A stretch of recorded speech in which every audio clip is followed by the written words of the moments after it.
उसे लाइक कीजिए, शेयर कीजिए, सब्सक्राइब कीजिए। आप सब टीवी आप सबके लिए। अच्छा, उस वक्त तक हमारे जो ताल्लुकात थे इतने गहरे नहीं थे। खैर उसको छुड़वा दिया था हमने, तो फिर वो छुड़ गया। फिर इसके बाद में अल्ताफ़ हुसैन साहब ने हमें एक दिन ये कहा, ये बात है समवेयर, मेरे ख्याल में 29 मई की है या 22 मई को ये कहा, 22 मई 1988 को कहा कि हमें अलग से पीस ऑफ लैंड चाहिए। तो मैंने उससे पूछा कि तुम्हें पीस ऑफ लैंड सूबे के लिए चाहिए या मुल्क के लिए चाहिए? तो इसने कहा इस पर देख लें, लेकिन उसका मकसद मुल्क का था। तो मैंने कहा अगर मुल्क के लिए तो ओवर माई डेड बॉडी। उस वक्त हमारे साथ कोई 8-10 आदमी थे माजी राब्ता कौंसिल के, और 22 मई 1988 की मैं बात कर रहा हूँ। फिर इसके बाद में जिन्होंने की हुकूमत गिर गई, तो मुझे ये नहीं मालूम था कि यहाँ पर कोई ISI नाम की कोई तंजीम है। मेरा एक हमारे डॉक्टर एमआर ख़ान एक थे हमारे, वो मेरे घर पे आए, क्योंकि मैं सेक्रेटरी जनरल था माजी राब्ता कौंसिल का, मौलाना मसीद नदवी सदर थे। वो कहले मियाँ क्या, वो जो टिपिकल उर्दू थे कि मियाँ क्या कर रहे हो तुम? मैंने कहा जी सियासत कर रहे हैं। तो उन्होंने कहा जी सियासत यहाँ पर ISI के बगैर नहीं होती। मैंने कहा ISI कौन है, क्या बला का नाम है? तो उन्होंने कहा साहब ये इंटर सर्विसेज इंटेलिजेंस है और यही मुल्क चलाती है। तो मैंने ऐसे कहा कि इसका सरबरा कौन है?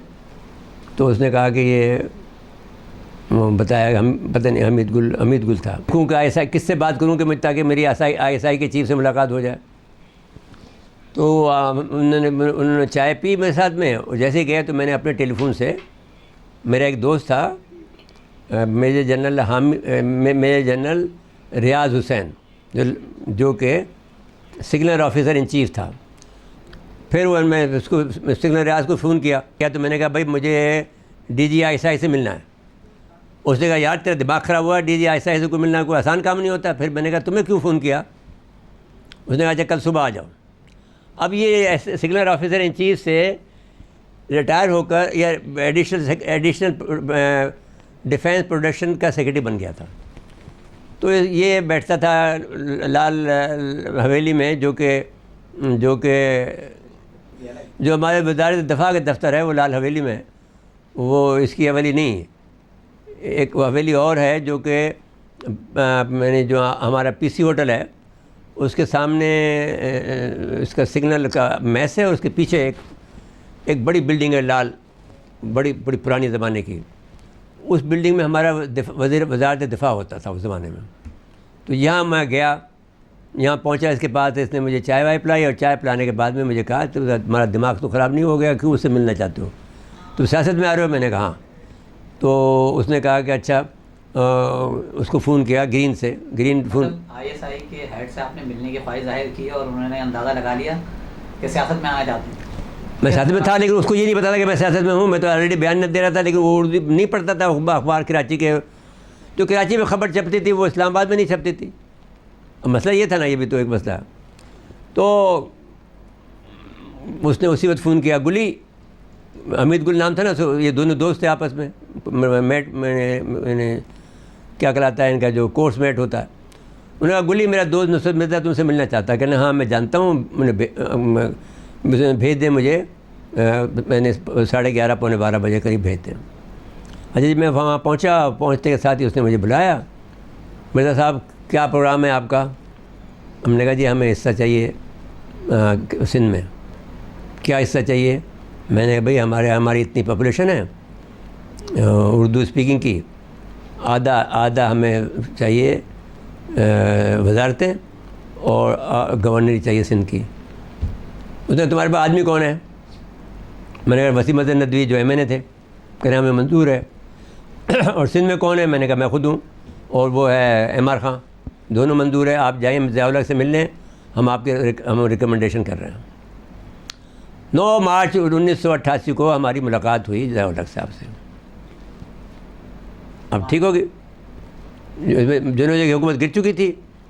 9 मार्च को हमारी मुलाकात हुई। 9 मार्च में फ़ैसला कर दिया ज़िया-उल-हक ने कि मौलाना वसीम नदवी को वज़ीर बनाएंगे, और 10 मार्च को उन्होंने उहदे का हल्फ उठा लिया।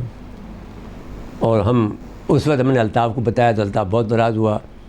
फिर अल्ताफ़ की ख्वाहिश ये थी कि हम उसके घर पर हाजिर बने, उसके मौलाना नदवी ने कहा नहीं, हम उसकी हाजिरी नहीं भरेंगे, हम सीधे हैदराबाद जाएंगे। हैदराबाद पहुँचे तो हमारे इस्तकबाल के लिए सारे MQ वाले आ गए, क्योंकि पहले महाजिर बन गया था। तो MQ वालों को फिर वहाँ से मैसेज मिला कि इनको छोड़ो। तो हमारे जो आदमी थे वो रह गए, महाजिर रब्ता कौंसिल के, ये हमें छोड़ के गायब होते चले गए आहिस्ता आहिस्ता। फिर हम 12 तारीख से मिलने गए, 12 मार्च को, 12 मार्च 1988 को। ये वाक़या मतलब 5 महीने पहले का है ज़िया-उल-हक की के तैयार? हाँ फिर 5 महीने नहीं, बस जब समझ लीजिए कि जून के बाद है ना, जून से जुलाई अगस्त 2 महीने का भी, 2 महीने का समझिए, 2 महीने 8 दिन। 17 तारीख को ना, तो 5 दिन। तो फिर आप ये हुआ गया कि जब ये हम इसके पास पहुँचे तो ज़ाहिर है कि बहुत ज़्यादा पुलिस थी। अल्ताफ़ के घर जा रहे हैं तो पुलिस वालों ने बहुत प्रोटेक्शन दी वज़ीर को। तो वो जब हम पहुँचे तो उसने कहा कि आप ऐसे अकेले आए हो, ताम झाम से आए हो? अल्ताफ़ ने पूछा। तो बाहर आके ख़ुद देखा, इसने कहा इतनी पुलिस आई है, तो बहुत खुश हुआ, सारा गुस्सा उसका इसका दूर हो गया। खैर इन द केस 12 जून के बाद में हम इससे कभी नहीं मिले। और फिर हमने इसके ख़िलाफ़, फिर वो ISI का उसमें फ़ोन आया मेरे पास, जो ब्रिगेडियर बिल्ला था, इम्तियाज़ इसका नाम है, कि अल्ताफ़ तो आपके साथ नहीं है। मैंने कहा मैंने कब कहा कि मेरा अल्ताफ़ मेरे साथ है? भाई हम तो अलग से पार्टी हैं। अच्छा, वहाँ पर इस वक्त अगर तुम्हें वो सियासत अगर सीखनी होगी तो वो अलग से आप उस पर बात कर लेंगे। उस वक्त आने में ISI और ज़िया-उल-हक एक पेज पे नहीं थे। ये दूसरी कहानी है, ये अलग से बात करने का ये सिस्टम क्या होता है, वो अलग से बात करनी पड़ेगी। तो ज़िया-उल-हक चाहता था कि हमारे ज़रिए से अल्ताफ़ से दोस्ती कर ले, एक अलग बात थी। अब हमें ये बात नहीं पता थी कि ज़िया-उल-हक ये चाहता है, और अगर बताता तो फिर हम दूसरे तरह से काम करते। उसको ये खौफ था कि उसको ये था कि नेचुरल तरीके से मैं दोस्ती करूं, और हमें ये था कि भाई हमारी जहन तो उस वक्त इतना खुला हुआ नहीं था, हमें तो खुद पता ही नहीं था कि ISI क्या होती है, हमें तो ये पता ही अभी लगा है। तो इन एनी केस तो ये सारी बातें हो गई, तो सियासत में फिर इस तरह से हम आ गए।